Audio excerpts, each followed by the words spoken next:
Keynote. This year we're very, very pleased to have two presenters from Washington representing the Federal Communications Commission. First up is going to be Zenji Nakazawa. Now, Zenji is the Public Safety Homeland Security advisor to the chairman on all things public safety. And Zenji's going to go over briefly what the chairman's agenda is for the immediate future around next generation 911.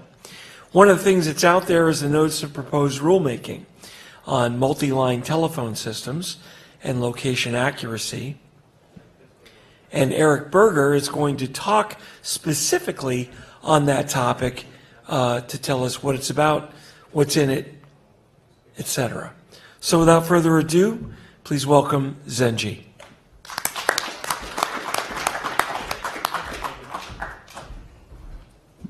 Thank you, Mark, for that introduction. And more importantly, Mark, thank you so much for your partnership over the years. Mark is something of a fixture at the FCC, serving on various FCC task forces and advisory committees over the years, not to mention fighting so valiantly for causes like Kerry's Law. Mark Fletcher is around the FCC so much he has earned a nickname. At the FCC's last open meeting, one of the commissioners jokingly referred to Mark as, now get this, the troublemaker. Of course, it was meant in an endearing way, and so I'm thinking to myself of a George Clooney in Ocean's 11, you know, one of those guys, a mischief maker, who sort of ruffles feathers that need ruffling. Nicknames aside, I know one moniker that Chairman Pai would proudly use for Mark Fletcher, and that is friend. On the Chairman's and the Commission's behalf, I'd like to thank Mark for his many contributions to make 911 better for all Americans. Also, thank you to the Illinois Institute of Technology for hosting us. It's an honor to be here to speak before the best and brightest at this fantastic conference. Today, I want to share with you a snapshot of what the FCC, under Chairman Pai's leadership, is doing to leverage technology to promote public safety. I hope you will leave here with an understanding of the policies that we are pursuing at the Commission. As important, I hope you will leave with an appreciation for Chairman Pai's and the Commission's commitment to improving public safety through communications technology. As the Chairman's Public Safety and Consumer Protection Advisor, I clearly have an interest in saying that public safety sits atop the Commission's list of priorities. But you don't have to rely, admittedly, on my biased opinion. First, let's take a look at the law. Section 1 of the Communications Act, which establishes the FCC, charges the Commission with, quote, promoting life of safety and property through the use of wire and radio communication. The FCC's public safety mission goes back to its founding statute and remains a core part of our DNA. Second, look at the news. Seemingly every day, we are reminded of the vital role that our communications networks play in times of emergency. Hurricane Michael is the latest natural disaster to put our emergency response systems to the test. As with other natural disasters, affected areas have seen both networks outages as well as high volumes of 911 calls. The FCC continues to work with our federal partners and the private sector to ensure that communications services are restored to those areas affected by Hurricane Michael. Substantial progress has been made, but a lot of work remains to be done, especially in those areas where the hurricane made landfall. Unfortunately, Michael is just the latest and not the last deadly storm. I can assure you, though, that the Commission will do everything in its power to make our communications networks resilient in times of crisis. Nothing is more important than making sure our networks work when they are needed most and lives are at stake. The third thing I would like to suggest you look at to appreciate Chairman Pai's commitment to public safety is his travel schedule. This is not my first visit to Illinois since joining Chairman Pai's office. In September 2017, the Chairman and I visited a 911 call center in Harrisburg, Illinois, with Congressman John Shimkus. As this audience knows, it can be expensive and difficult for a single town or county to maintain a 911 system. Upgrading a system to something like Next Generation 911, essentially, as you know, an internet protocol-based 911 system, is just too complicated for a smaller, cash-strapped jurisdiction. In Harrisburg, we were impressed to learn that the local leaders across over a dozen rural counties had come together to leverage resources to deliver first-rate public safety services by creating a regional emergency services internet protocol network. This is just one of the many examples of the chairman leaving DC to meet emergency responders in the field and to get firsthand insight into the opportunities and challenges they face as we transition to Next Generation 911.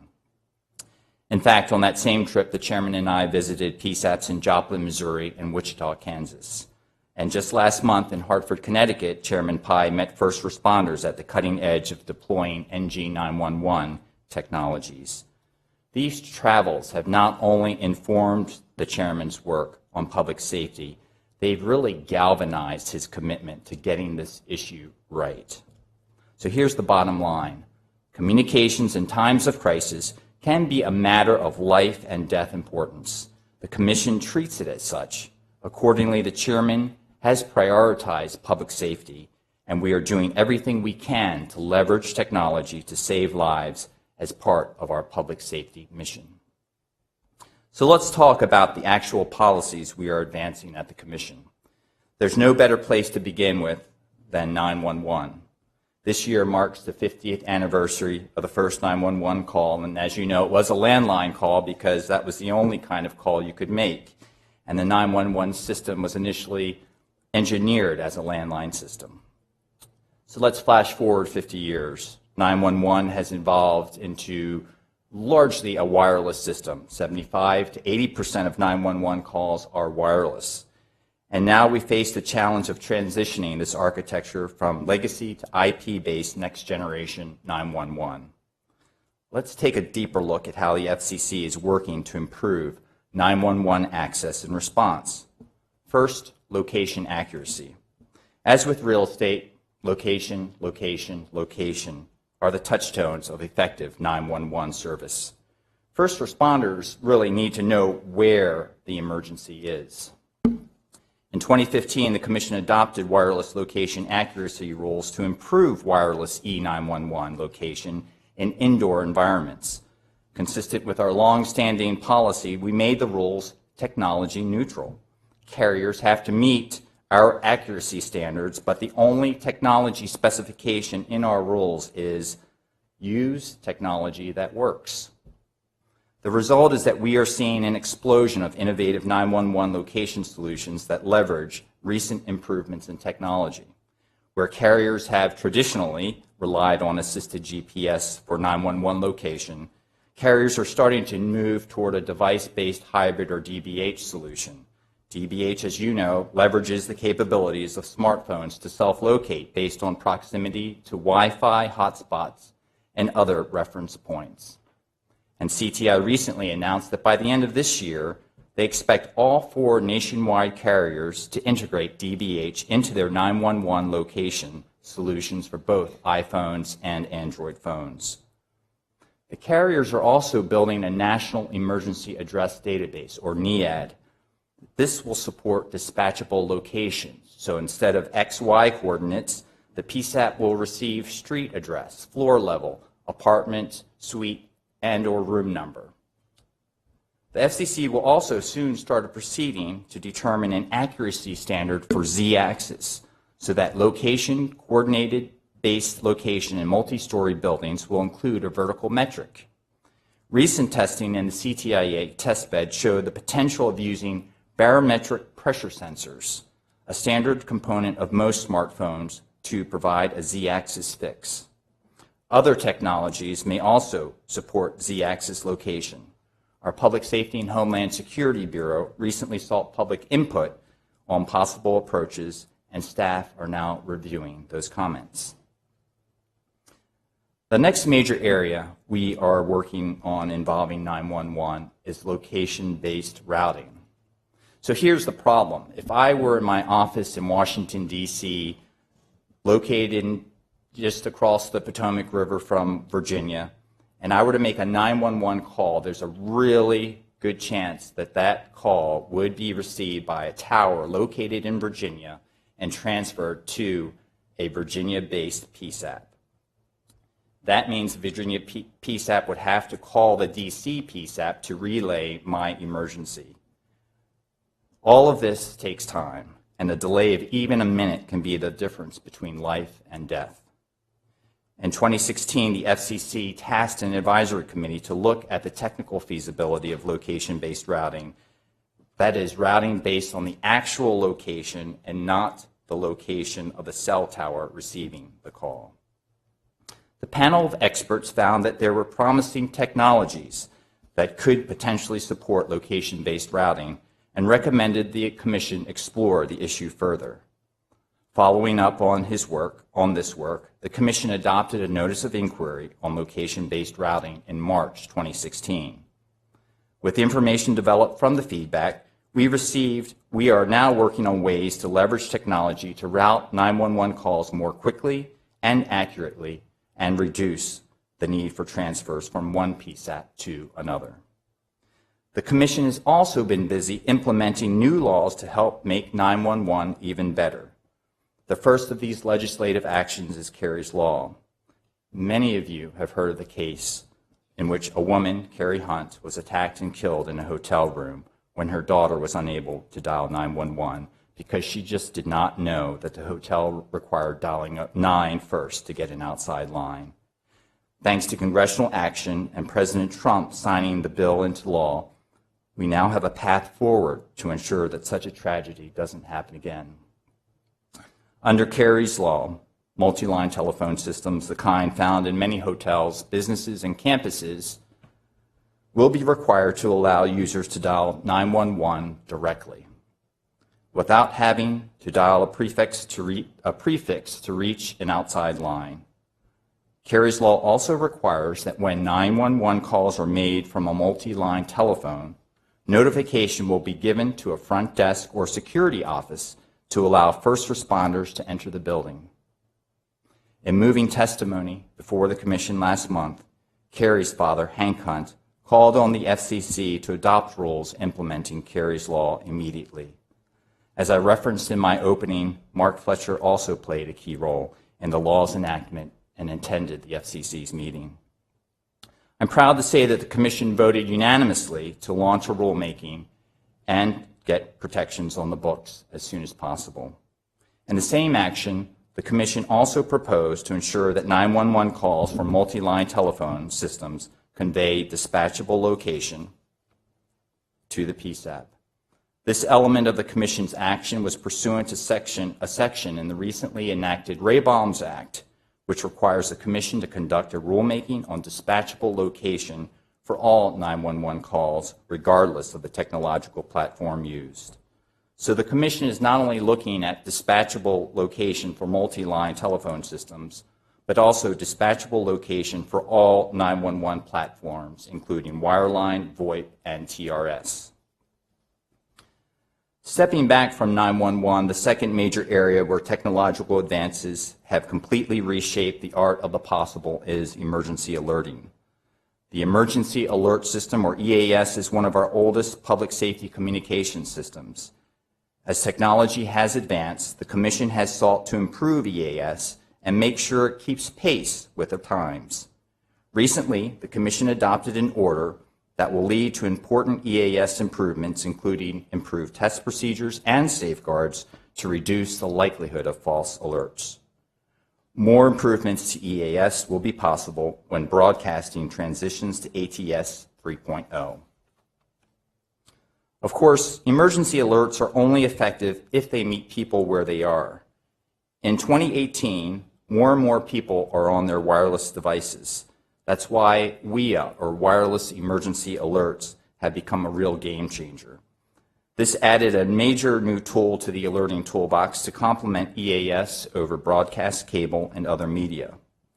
WEA alerts save lives. Wildfires and tornado alerts have warned people in harm's way to take shelter, and Amber Alerts have led to many successful recoveries of abducted or missing children.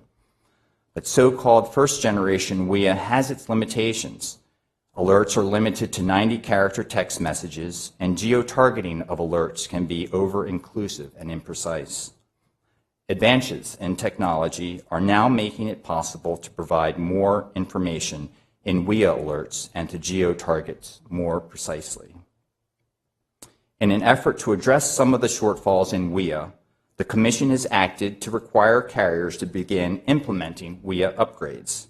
By May 2019, wireless providers must support WIA messages of up to 360 characters, Spanish messages, as well as consumer-facing tests of WIA, and a new public safety alert message category. This follows improvements we made in 2017, such as requiring major wireless providers to support clickable embedded links. By November 2019, wireless providers must also improve geo-targeting by delivering alerts with no more than 1/10 of a mile overshoot from the affected area specified by alert originators. As many of you have experienced, on October 3rd, FEMA, in coordination with the FCC, conducted a nationwide test of both EAS and WIA. This is the first time that both systems have ever been part of a joint nationwide test. I think in the future, regular testing of our alerting systems at the nationwide as well as the state and local level is just one way the FCC helps to ensure the reliability of these vital systems. To this point, I've talked a lot about the FCC's commitment to public safety and the actions we take to fulfill that commitment. The last point I want to make is that the FCC can't improve public safety alone. We need input from technical experts, experts like yourselves, to help ensure that we are taking every opportunity to leverage technology as we exercise the Commission's role in promoting safety of life and property for all Americans. It's not just the law, it's the right thing to do. I look forward to working with you as we save lives and build safer communities. Thank you.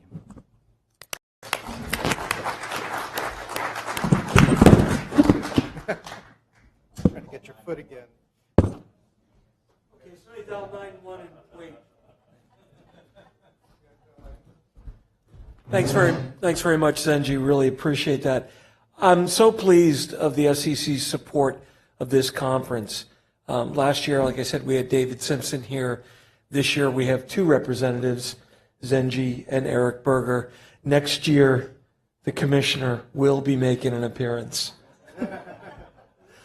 So our next speaker today with our double keynote is Eric Berger, the new CTO of the FCC, who's going to speak on the multi-line telephone system, NPRM, that's currently active out there.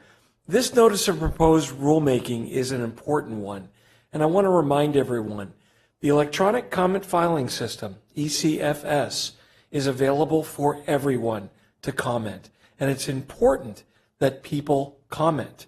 If there is no comment, there is no input, and the right decisions can't be made. So, to talk about this important NPRM, Eric, thank you.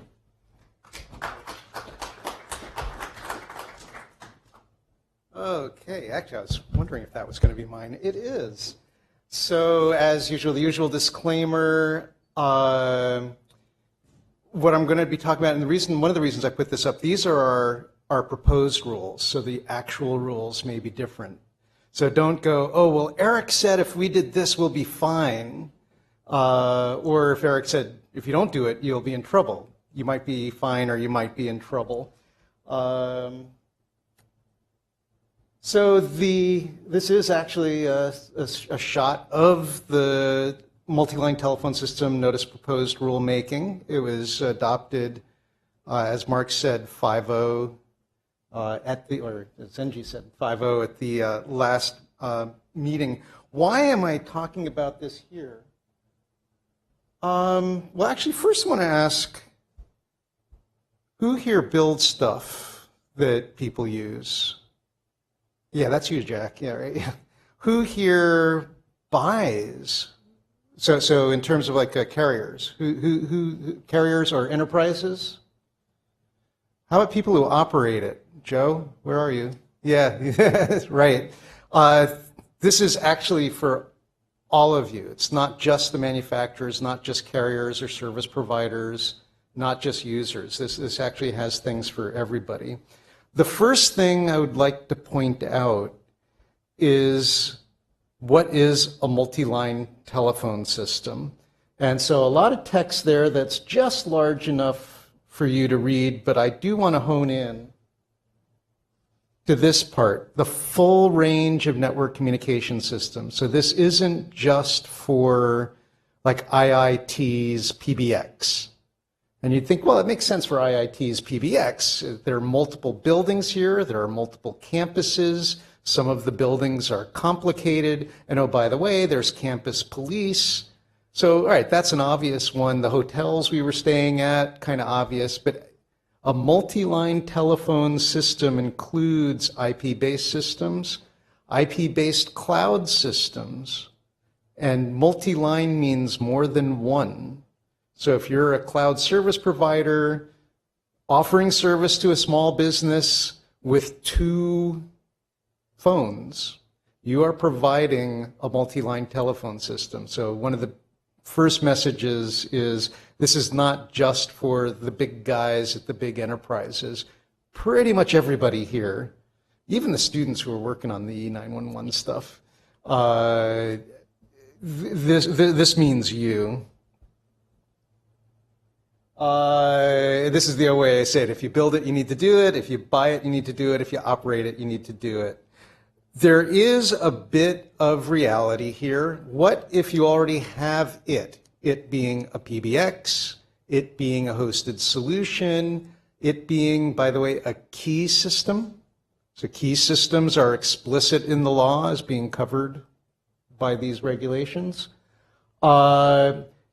Basically, if you don't need to have a hardware upgrade, you need to do it.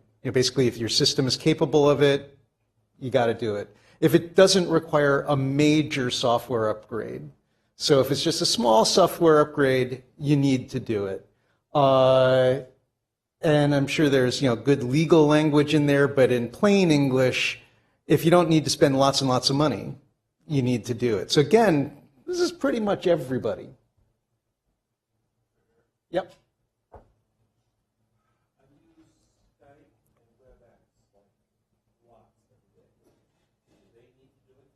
So I wouldn't be venturing a hypothetical rulemaking, but if it is a cloud-based multi-line communication service, that would be this, and you'd have to look at the specific bits of the the specific instance, and just so that since it didn't get captured, what about Skype? What was the other one? WebEx. What about Skype? What about WebEx, which are now being marketed as business, enterprise kind of things?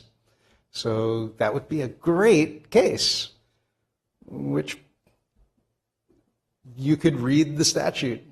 And in fact, if you have an opinion on that, we'll say it over and over and over again, and thank you, Mark, for pointing it out. ECFS. If you think, yeah, absolutely, it really should be, send in a comment. If you think, no, here's why, and don't just say, I don't think it should be, but if you can say, here's why it shouldn't be, file a comment. That is, and the question was, what's a line? That's a really good question, especially when we're talking about IP-hosted solutions. I doubt that the commission would probably frown upon, oh, it's a 100 megabit line, so therefore it's not multi-line, because there are 40 SIP trunks being carried over it going to 40 phone stations. Or the other way around, if I've got 10 apps on one phone, is that one line or 10 lines? That would also be a really cool thing to kind of figure out on that. So what are the things you need to do? Direct dial 911, provide dispatchable location, and provide on-site notification. So direct dial 911, Kerry's law, it's pretty straightforward.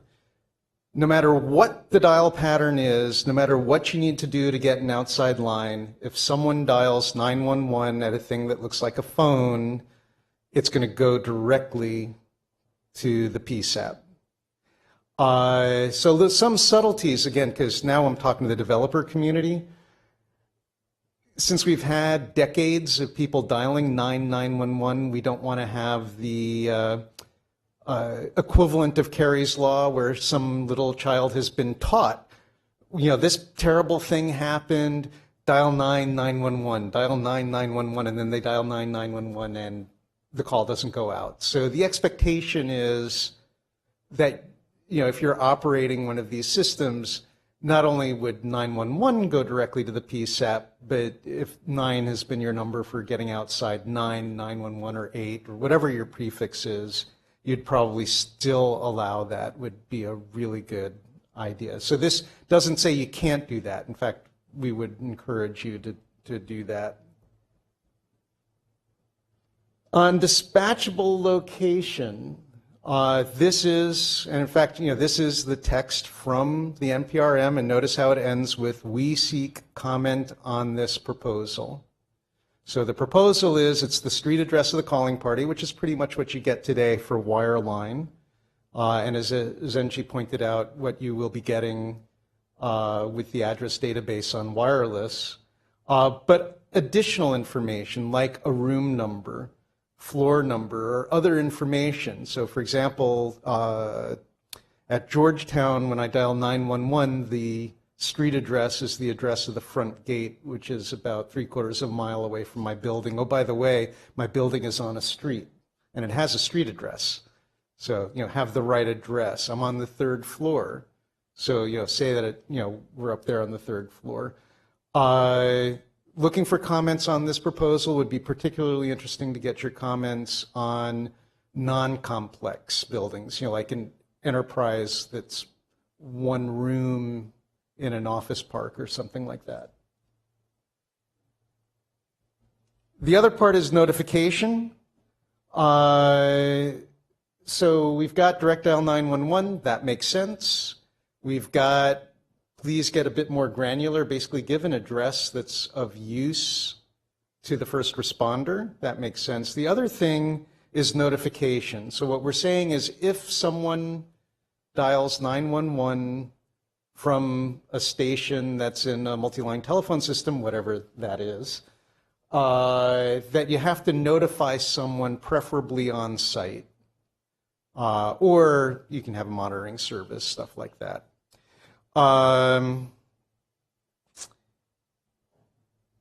This makes sense and is kind of based on a number of state laws, like Illinois has a law that it's kind of interesting the way it's written. It's basically, if you're on a complex enterprise like the IIT campus, where it's pretty clear dialing 911, the billing address for 911, IIT is not going to get you anywhere close to Herman Hall. So a way to get around dispatchable location is if the campus police are notified at the same time that you dial 911. And that way the campus police can coordinate with the first responders and say, hey, they're in Herman Hall. In fact, you know what? We've got our local med school students who will come and, we actually have first responders that can respond. Others might be hotel security. Someone to let you in the building, bring you up to the room. For complex hotels, maybe they'll even say, hey, go not to the front door, but go to the loading dock, because that's where we got the big elevator. You can get the gurney in and get people through a lot faster. There are some enterprises, very large enterprises, that have their own PSAP. I worked at a company that had a lot of hazardous chemicals, and basically we had our own fire department. So they would get contacted as well as the city department. Again, these rules apply to everybody with a multi-line telephone system. So not just the complex university, not just the complex business with dangerous chemicals. No matter how small, if they've got multiple lines, whatever a line is, with say IP Centrex, or a key system, this notification needs to happen. We've gotten some comments in the record, like on the IP Centrex for very small businesses. The companies are saying, we do notification. We will send an email to like a registered person at that enterprise. Because at first you'd think, well, hey, you know, if there are only 3 people in the company and they're all in the same room, what's the value of notification? And it turns out when someone accidentally dials 911, and this has happened with this provider a few times, someone accidentally dials 911, the office administrator gets the email, they can call the PSAP and say, whoa, this was a mistake. You know, you don't need to come. Or they're alerted to it and they can take action. So again, this is an area that we would welcome some more comments in the record if you have any opinions on notification. And speaking of which, kind of hard to see, but this is www.fcc.gov/ECFS. It's a very easy system to use. The only thing that can be a little bit tricky, which I've got on here, and this is online, is you do need to know the docket numbers that you're commenting on. And since that is kind of hard to see, it's 18-261 and 17-239. One is dealing with Kerry's Law, and the other is dealing with the dispatchable location. And they're all, you know, bound together in this one NPRM. So we've got lots of questions, and if you go through it, you'll see comments are welcome, comments are welcome, comments are welcome. Yeah. Eric, one question on that. When they have multiple proceedings, if you don't have all of the proceedings, is that okay? Zenji, would you know the answer to that? We can, preferably you would want to have both proceedings on your comments, but if you realize after the fact that you don't have the second one, we can make that arrangement for you. So that could be amended later? Yes. Because that can be the most confusing thing. In this particular case, 18-261 is the Kerry's Law, and the 17-239 is Ray Baum's Act. You could have Kerry's Laws proceeding, but be commenting on the Ray Baum issue. So, yeah, and when staff, if we find that that happens, we try to make that correction ourselves internally. But if the best way to safeguard that is to file it in both dockets, if you can. So. right. Yeah, if you're commenting in both and then the quote wrong one, that's okay. It's still in the record, and people are reading it. I think we mentioned it earlier. The typical proceeding gets 60 to 90 comments. Now, something like this, might get a few more because people would be saying, yeah, emergency location is really important. And that's great. But, the substantive comments, notification is really important because I've had this happen. Or notification is going to be really expensive because, and we'd need the because, don't just say expensive, but our experience is it costs this much to manage a database that associates telephone number to office. Or to say, we already have a database that associates telephone number to office, so therefore this is going to basically be free for our enterprise. Those are helpful kinds of comments. And one other comment, I think the 18261 is close to 100 pages with all of the information there. You don't have to comment on the entire thing. You can comment on a particular section. You can literally say, you can have the one-page comment saying, I'm commenting on paragraph 56. Right? I mean, if you have a lot to say, then yeah, go ahead. But, and by the way, I'm looking at you guys, the students. You don't have to be a lawyer to file these. I've had a student file comments on FCC proceedings before.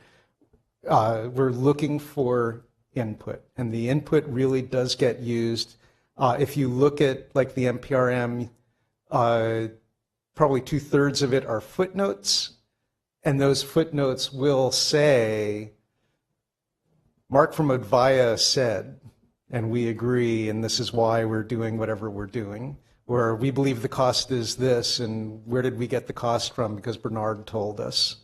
By the way, if you don't file comments, we don't know. Or worse yet, if somebody says something just like totally nutty, we might look at it and say, oh, well, the totally nutty thing's the only thing anyone said, so it must be the totally nutty thing. So it's helpful, again, if you look and you comment, and that gives us the information we need to make good rules. So actually, that's all I have, bringing us well back onto schedule. So if there are any more questions, Henning?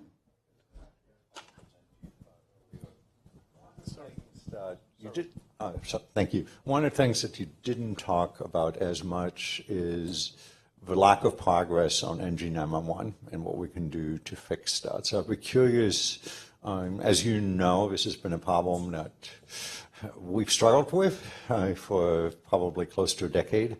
And so I wonder if you have any thoughts on what the Commission is or could be doing to not have the same discussion 10 years from now. Yeah, no, good question. And first of all, I wanted to point out Henning was a former Chief Technology Officer at the FCC for many years and a great advocate for 911, and thank you for your service. A lot of what we have done and what I may have talked about and Eric has talked about and hear what Fletcher has talked about really was because of you, your efforts there. So really kudos to you. To your question, NG911, this is a really sticky issue because on the one side, given federalism issues and the way that the states and localities see this, if the federal government were to come in and to stamp and say this is the way we're going to do it, there might be a little pushback, and I'm saying that a little tongue-in-cheek because I know that the state and localities have their own ways and their own timetables and budgets to proceed toward NG911. But where the FCC and where the federal government can come in is really using the bully pulpit to sort of, on the big, broad issues, identify the key issues of how we can move forward and sort of programmatically look at the goals that we want to achieve. And without mandating anything on the states and localities, if we can sort of engage them and make it seem as if it's the state and localities' ideas that they're pushing forward, but at the same time meeting the larger national goals toward NG911. Yeah, but there's a separate problem, namely, there was an article recently in one of these GovTech type of magazines that talked about a lot of states and localities that have actually finally, it took them a while, to be upgrading their PSAPs and building statewide EZNets and all of that. And then carriers insisting on delivering a kind of 911 call to the way it was in 1980 because what worked in 1980 must be good enough for now, and refusing to deliver even though they run internal voice over IP networks like most large carriers do. And so there seemed to be an opportunity for ensuring, and this has been one problem, that localities say, hey, if I build an EZNet and I still get comma trunks, what's the point?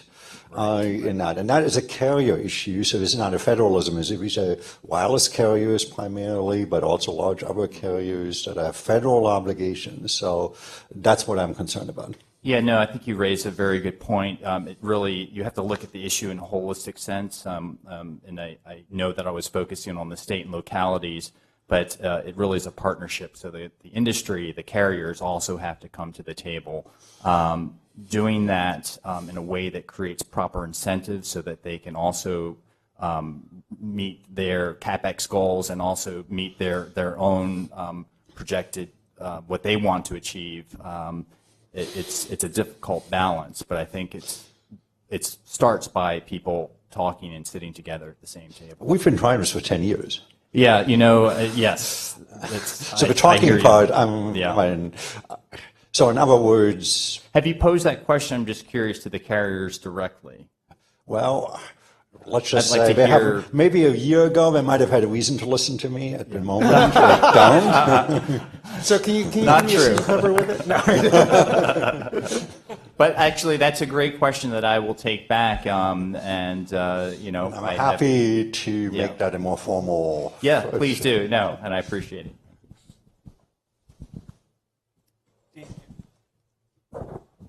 Hi.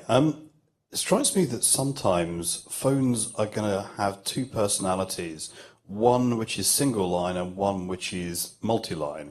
So if I've got a phone with my company's Unified Comms app on it, my assumption is that at the moment a 911 call will force it to appear as a single phone and it will go to the native dialer. But actually that then misses out on the fact that it's part of a multi-line system as well. So if I'm doing that from inside the office building, it looks like Dean Bubbly's phone, not Office Inc. phone.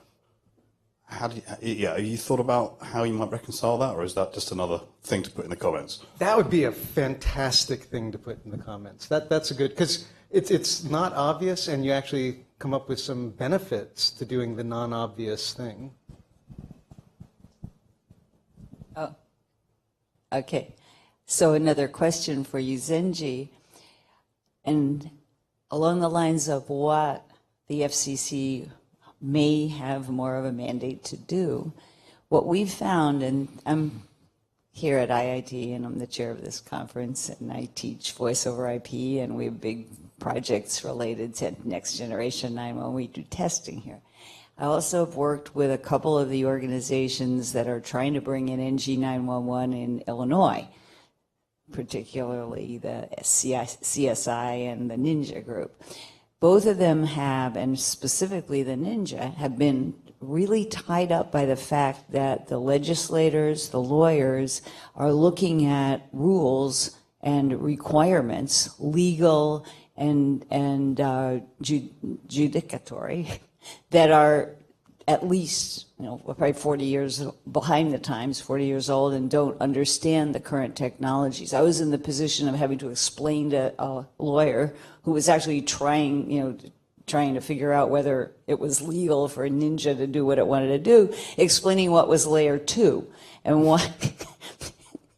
So one thing that I think that could be done without violating states' rights would be to have a review of outdated rules and regulations. Can we bring this up to date? Because many times these rules and regulations, they confuse the functional requirement, that is, we need to do this, with a very specific implementation. And this is hanging up a lot of people of goodwill who are trying to save lives. And it seems to me something the FCC could do. Do a review, maybe a review of outdated, outmoded laws and regulations. So, Carol, thank you for your question, and thank you for arranging this conference. It's great. You've raised actually a couple of issues. One is outdated rules and regulations. We do have a process in the Commission where we look holistically at all of the rules on the books, and we start identifying which ones are either outdated or no longer needed because they've expired, or they're talking about systems that no longer exist. And so we go through that culling process. But also, as Eric pointed out, the rulemaking process is also an opportunity to take a scalpel to the rule books and for the technical technologists, the experts here, to actually say, hey, wait a minute, that technology why are we having this rule? To actually voice their comments and to point that out to us. On 911, for example, in our rulemaking for Kerry's Law and Ray Baum's Act, we also, the third element of that rulemaking is to reorganize a lot of our 911 rules that were in disparate sections of the code.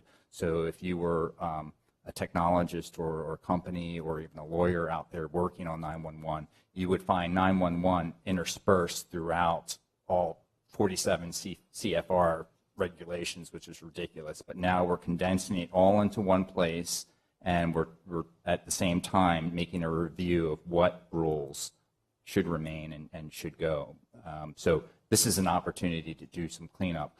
So the biennial review, we also have, then I'm just doing a recap here, and as we do these rulemakings, there are opportunities for technologists to speak up and say, hey, this rule needs to go.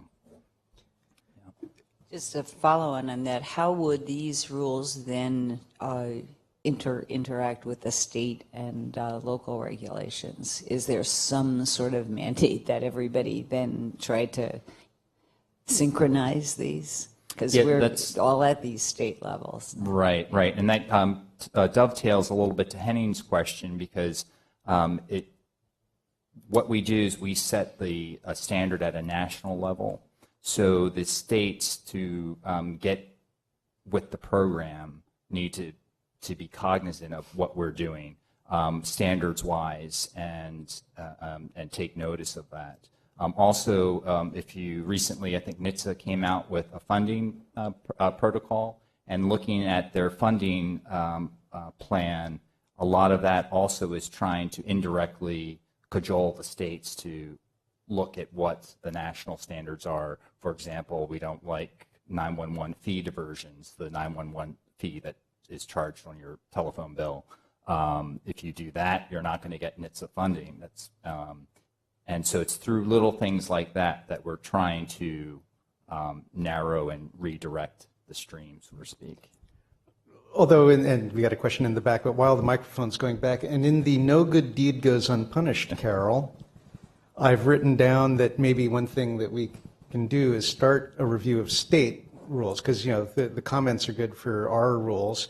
And we've done this like in the areas of municipal broadband, and it's a thing that would be reasonable for someone like Carol to volunteer for in a federal advisory committee. But yeah, but to review the rules, because I did a very quick review of this different state 911 rules. Some of them are really, really good, and some of them, do tend to be almost talking about, bringing the water pump carriage down. So they could possibly use a review. So when you talk about reorganizing in the NRPM, and my comments on the subject are on the record, you took exception to certain things that would not be reviewed, and it will have an impact. For example, you have consent decrees that were excluded with each carrier saying you, because of whatever reason, have to do this. Well, they're not all the same. And so I work on an ADIS working group on PSAP outage notification. And the problem that we face is trying to come up with something that's common that everybody can agree to. And I keep hearing back from the lawyers, well, that's nice, but we have a consent decree that says we have to do this. So there has to be, or I'm suggesting that there has to be some acknowledgement that you're saying one thing, but then saying, well, don't do that at the same time. Because the consent decrees are individual in nature by company or service provider, and yet we're looking at a unified set of rules that not everybody can live up to. And the rules aren't minimum, the rules are what should be, and that's as they should be. Thank you. Good morning. I'm Walt Magnussen with Texas A&M University, and wanted to comment on a couple of things. One of them also was to Henning's efforts at the FCC about 4 years ago. He got the highest compliment I think you can get from a service provider when he referred to him as a pain in the ass. So I think that's about as good as it gets.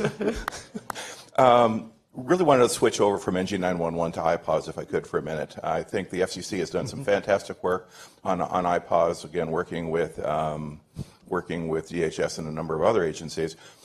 But it seems to me that there's a major need for a significant training effort right now. So iPause has really gone ahead and it's enhanced its capabilities over the years. We can now do geofencing and everything else. But the problem is iPause has got a relatively cumbersome process you have to go through to be able to originate messages into the system. You have to purchase an approved system, and then you have to have your people go through FEMA training, and then you have to have your site registered with FEMA as an origination site, and then you have to provide your geofencing information and everything else. So as a result, what happens is, especially a lot of the small communities and don't have the ability to do that. So what they're counting on right now is a lot of SMS messaging to alert their communities. We recently met with about 200 communities that were involved with Hurricane Harvey last year, and one of the largest concerns they said they had through Harvey is notifying their local citizens as to what to do. Obviously, and at the same time, they are using SMS, but they only get about 12 to 18% of their citizens to register with the SMS system. So they really don't have very broad coverage on it. In the meanwhile, we're all using SMS for our emergency notification systems on campus, and we're paying for messages on a per message basis, which is not very cost effective, and we're not hitting any of the visitors or anyone that are visiting campus. So there's a lot of problems with the current system. There's a much, much better solution, but the problem is nobody seems to know about it. Nobody seems to really understand that iPause is actually out there and could relatively, not easily be used, but iPause could be used. I sent a quick note to some colleagues at DHS when fires were going on in California that there was a gentleman that was on the phone talking to his wife and his 2 grandkids as the fire was hitting the house, and unfortunately that family burned up. And, you know, an alert message that fire was heading there was possible, but nothing was sent because the county didn't want to send a countywide message on a localized fire. Locally, if that were iPause and if that were, obviously cell phones were working because he was talking to his wife in a car at the time. So there are better ways, and we got to figure out really how to get them. I'll get off my soapbox now. Thanks. No, just real quickly to that point, you really raise a good point, and it's kind of tragic when I heard the stories of the fires in California and the locality saying, "Well, we didn't want to execute on WIA because we were afraid of over alerting," and it really boggles the mind. And I do agree with you that iPulse does present a great system. The downside, I don't really see it as a downside, but everything requires work, and one of the work requirements for iPulse to work well is that people have to be trained to use it. And as we've seen in Hawaii, when I was down in Hawaii on the false missile alerts, there was obviously training procedures and standard operating procedures were just non-existent or thrown out the door in an emergency. I like to think that with our efforts, and again, it's very incremental, but one of them being with the heightened geo-targeting. I mean, the geo-targeting that we're now proposing, or not proposed, but it is a rule that will become effective in May 2019, is as a heightened geo-targeted alert. So carriers must deliver those WIA alerts within that affected area with no more than 1/10 of a mile overshoot, which is really tremendous. And you know, as time goes on, I'm sure that accuracy will be even more focused. So yeah, thank you, and thanks for all of your work in public safety.